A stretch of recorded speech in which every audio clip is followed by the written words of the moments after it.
කොහොමද කට්ටිය හොඳින්ද? මේ අපි යන්නේ සිංහරාජට යන්න. මේ යන්නේ අපි නෙළුව හරහා දෙනිය හරහා ගිහින් සිංහරාජට යන්න. අපි පිටත් වුණේ නම් ගෙදරින් පාන්දර 1ට විතර කිරිබත්ගොඩ ඉඳලා තමයි අපි ගියේ. යනකොට ටිකක් බස්සක් තිබ්බා. අපි එච්චර වැඩි හිතුවේ නැහැ. දෙනියාය විතර යනකොට වතුර දාලා තිබ්බා පාරට. අපි චූටි වෙලා අප්‍රේකින් ඉන්න වුණා පැයක් එකමාරක්. අපි උදේ 7 වෙනකොට ඉන්න තමයි හිටියේ. ඒකෙන් යන්න බැරි වුණා වෙලාවට. කොමාරි නෙළුව පැනලා දෙනියායට එන විතර යනකොටත් ආයෙත් වතුර දාලා තිබ්බා. එතනත් අපිට චූටි වෙලාවක් ඉන්න සිද්ධ වුණා. ඒකට අපි ගමන ගියා, කරදරයක් වුණේ නැහැ. සිංහරාජයට යනකම් අපි යන්න බලාගෙන හිටියේ සෆාරි ජීප් වල. සෆාරි ජීප් වල ගිහිල්ලා මුදුනට ගිහින් එතනින් වනරක්ෂණ දෙපාර්තමේන්තුවෙන් ටිකට් අරන් අපි ඊට ගියා. අපි සිංහරාජයට ඇතුල් වුණේ කුරුළු ගල එන්ට්‍රන්ස් එකෙන් තමයි අපි ඇතුල් වුණේ. පටන් ගන්න පාර හොඳයි. මැදට යන පාර ටිකක් අබලන් කැඩලා තිනවා, ටිකක් යන්න ටිකක් අමාරුයි. සෆාරි ජීප් වල යන නිසා වීඩියෝ කරන එක ටිකක් අපහසු වුණා. මොකද කියනවනම් යන පාර පොඩ්ඩක් කැඩලා තිබ්බේ. කැමරාව පොඩ්ඩක් අල්ලන් ඉන්න අමාරුයි. මේ ඒක නිසා මගේ අතත් තනින් තන වීඩියෝ වෙලා තියෙනවා. හරි අමාරුවෙන් තමයි මේ වීඩියෝ ටික කරගත්තේ.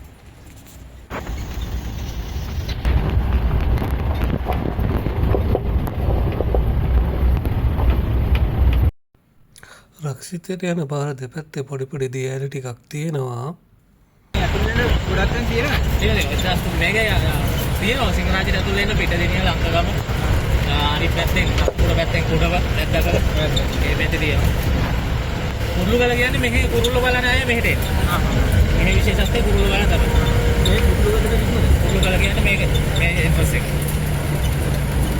සාමාන්‍යයෙන් දවසකට උදේ ආවොත් කුරුල්ලු විශේෂ 70 පසුව බලන්න පුළුවන්.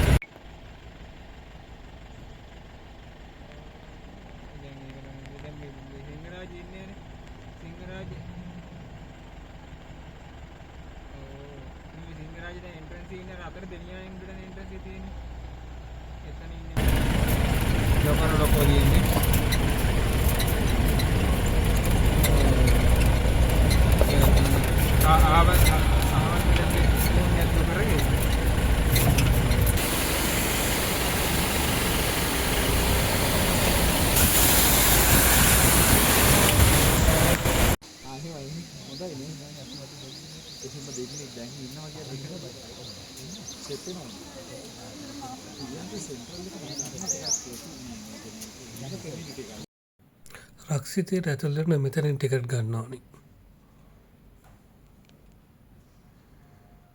ඕන් එහෙනම් අපි ගියා ඇතුළට. පයි යන්න දෙනවා. ඔබ සම්පූර්ණ කරනවා නම් දවස් දෙකක් ගන්න. ඒ කියන්නේ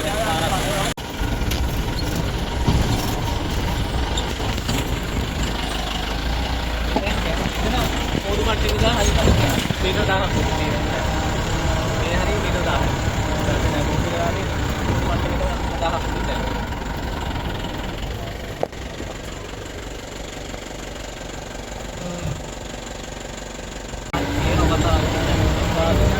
ඉතිහාසෙ තියෙන්නේ එහෙමයි. ඉතිහාසෙ තියෙනවා මේකට මෙයා කවුද ඉක්මන් බතුත් ආවා කියලා. ගල කපුටලා තියෙනවා ඒ කියන්නේ මුල්ම දේශ ගවේෂක විදිහට විදිහට යම් කිසි ඇවිල්ලා. තාතෝසිර පහේ වගේ.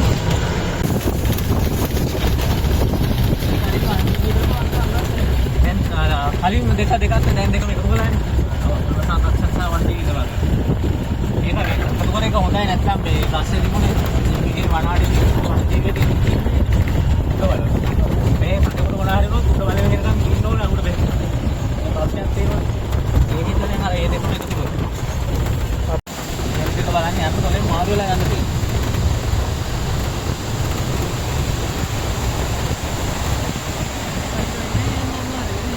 ඔය බලමු මොකද ට්‍රයි එකක් දෙමු එතන මාක් කරලා.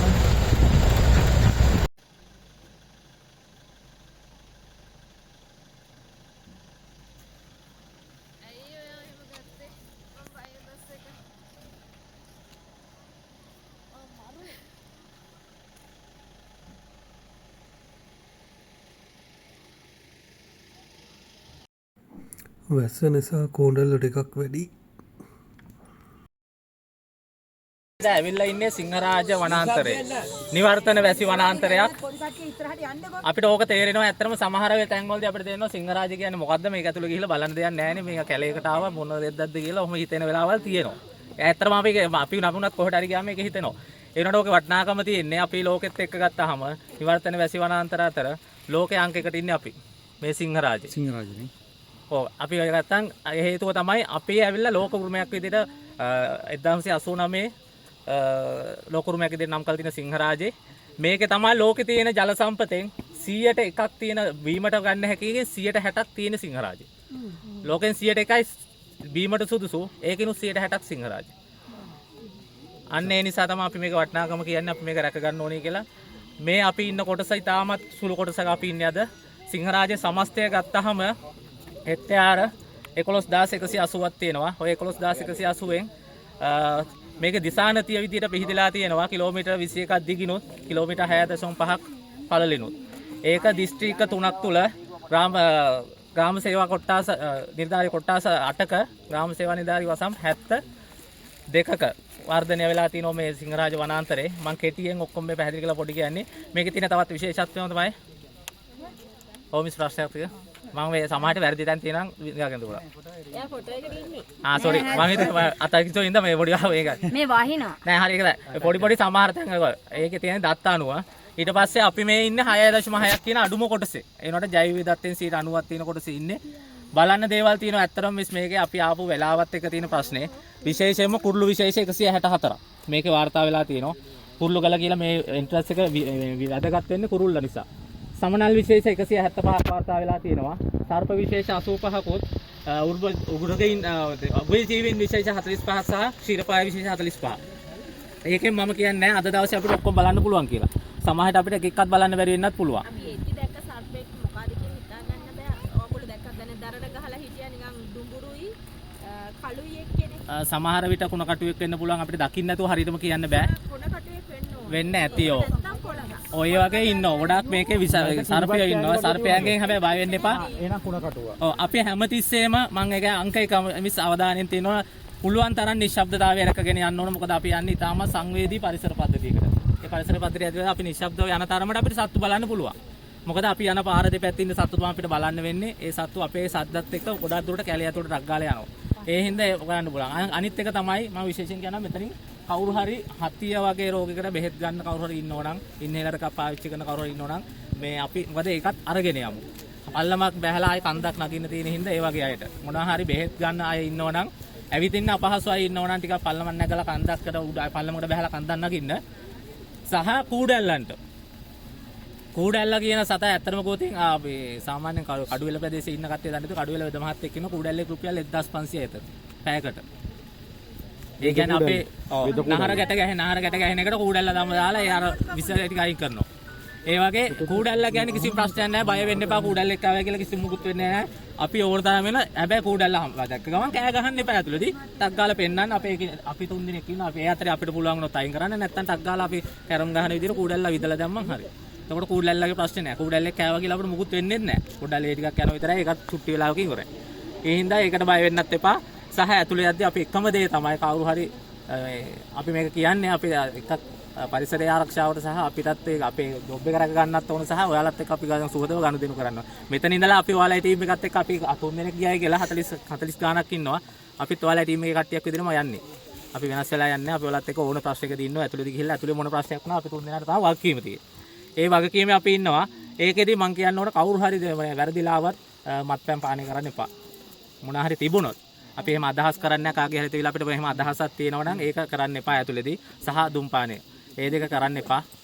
මේ ඇත්තටම මේ දෙක කරන්න එපා කියන්නේ එකක් තමයි සත්තුන්ට ප්‍රශ්නයක් වෙනවා ඇතුළේදී. එළියට ඇවිල්ලා ඒක ප්‍රශ්නයක් නෑ. විඳින්න යන්න ඕනි. මොකද මේකේ අලුත්ම concept එක තමයි nature therapy කියන එක. මේක ඇතුළේ fish therapy එකක් තියෙනවා nature therapy. nature therapy කියන එක අපිට වඩා honestly තාමත් හොඳට කරන එක. ඒ හින්දා අර ඒක වෙන හානිය හින්දා තමයි අපි එපා කියන්නේ. සහ ගැටලු ගොඩාක් තියෙනවා ඒක මත්ද්‍රව්‍ය භාවිතය. ඒ හින්දා අපි ඒකත් කරන්න එපා. පොඩි කාලයක් තියෙන මම ඒක පොඩි දැනුවත් කිරීම ටිකක් කරේ. විස්තර නම් තියෙනවා. ඇත්තටම මේක ගොඩාක් දේවල් තියෙනවා ගන්න. බලන්න සහ ඇතුළට ගියාම ඔයාලට තේරෙනවා ඇති ටික ටික ඇතුළට යනකොට කොච්චර මේ අපි කූල් එකේ කැලයක් ඇතුළට ගියත් අපිට දාඩිය දානවා. ඒක තමයි මේකේ අධික ආර්ද්‍රතාවයක් තියෙනවා. ඒ වගේ කියන්නේ වායු ගෝලයේ තියෙන ජල වාෂ්ප ප්‍රමාණය.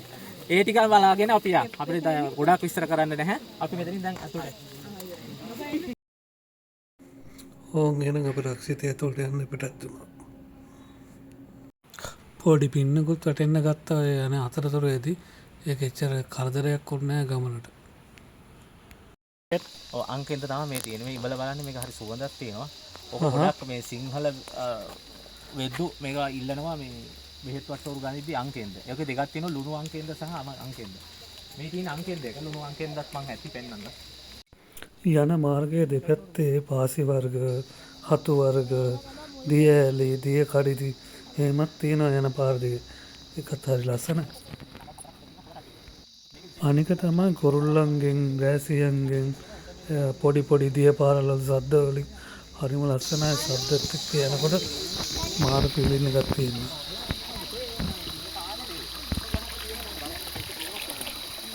බලාගෙන ඉන්න හැමතිස්සෙම උඩ තියෙන කටු වතු ඒවා ඔලුව වදින්න පුළුවන්. දෙපැත්තේ තියෙනවා අල්ලද්දි බල්ලා අල්ලන්න. වේවැල් මේ තියෙන සිනජනේ. ගොන්දිව. ගොන්දිව කියන්නේ මෙන්න මේක. ඔය බෙහෙත් කඩු වලට ගොන්දිව මේ රස්තු. හරියගේ දිව වගේ නේද? ආහ්. හරකගේ? ගොන්දිව. හරකගේ.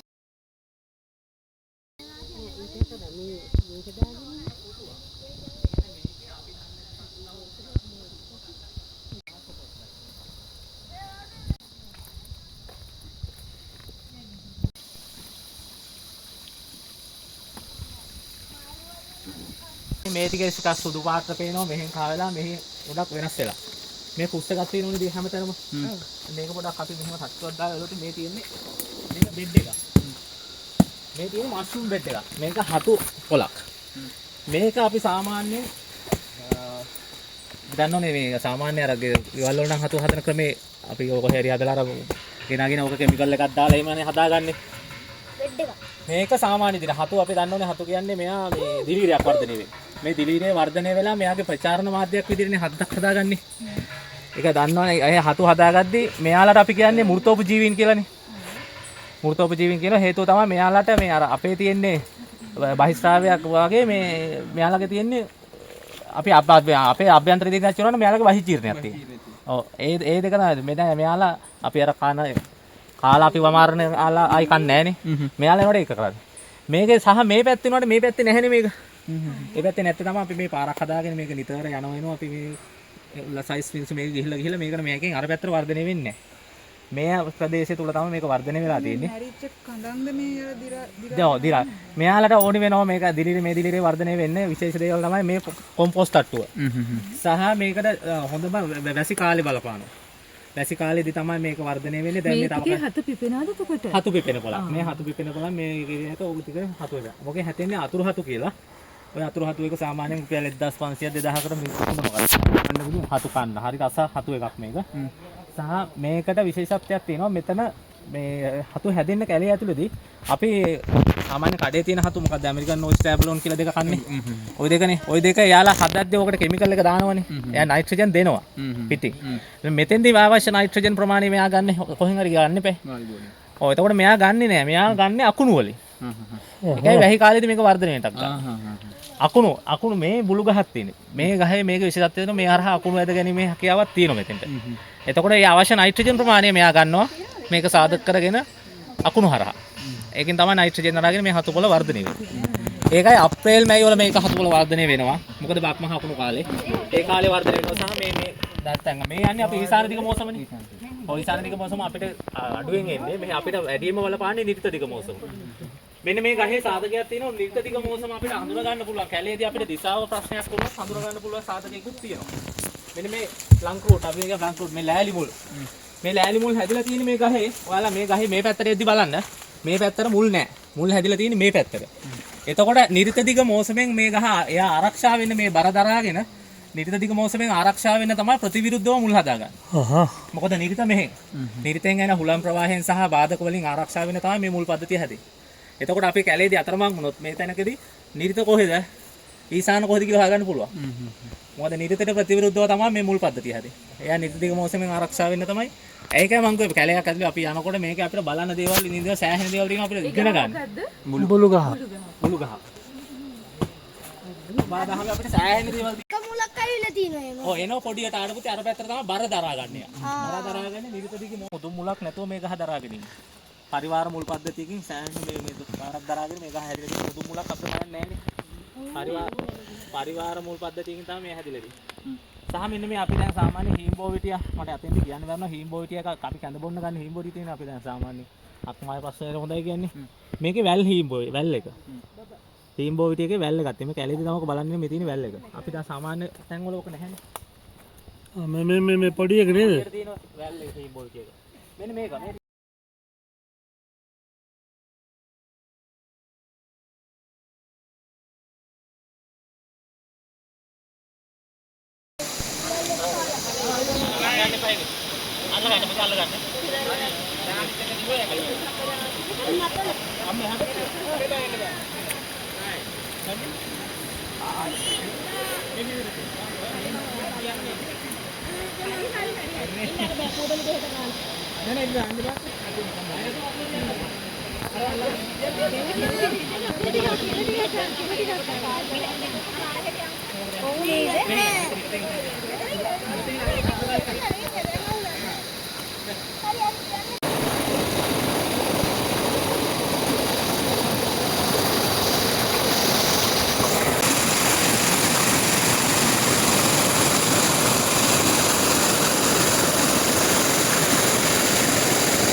ඒක බේත් වලට ගන්නව නේද? මේක වලට ගන්නවා. ඕකෙන් තමයි අර ඉස්සර හැදුවා කියන්නේ මොකද්ද මේ වෙඩිකෝතික තෙලක් හැදුවා කියන්නේ නෙරාජි වයිලේ.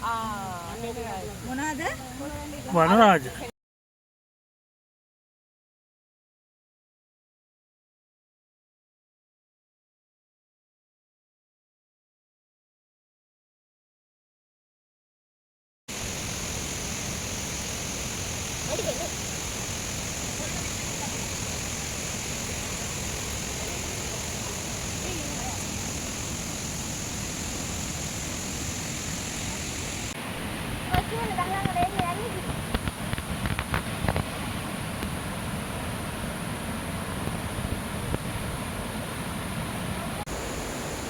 නැත්තේ.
මේ දිය ඇල්ලට කියන්නේ නිවුන් දිය ඇල්ල කියලා.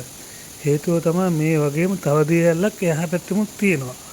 ඒකට යන්න අපි වෙලා මදි නිසා අපි ආවෙන් හැරිලා ආවා ආපසු.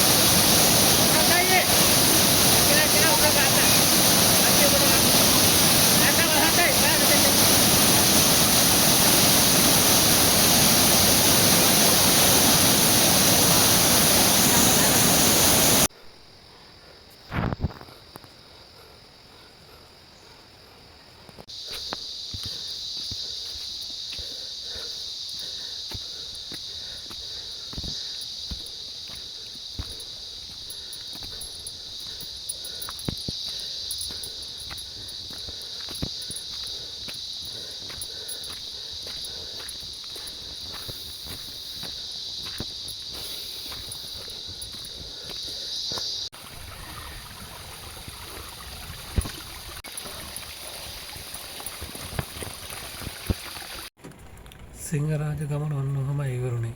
අපි දැන් ගෙවල් වලට යන්න පිටත් වෙන්න යන්නේ. මගේ පළවෙනි ට්‍රැවල් වීඩියෝ එක වැරදි ඇත්තන් සමාවෙන්න. වැරදි තියෙන්න පුළුවන්. ඒක නිසා හදාගෙන ඉස්සරහට යන්න ඔයාලා උදව් කරන්න. කමෙන්ට් එකක් දාන්න වැරදි තියෙනවා නම් ඒව හදාගන්න. අපිත් එක්ක හිටියට බොහොම ස්තුතියි. එහෙමනම් අපි ගිහින් එන්නම් ආයෙත් අලුත් වැඩකින් හම්බ වෙමු.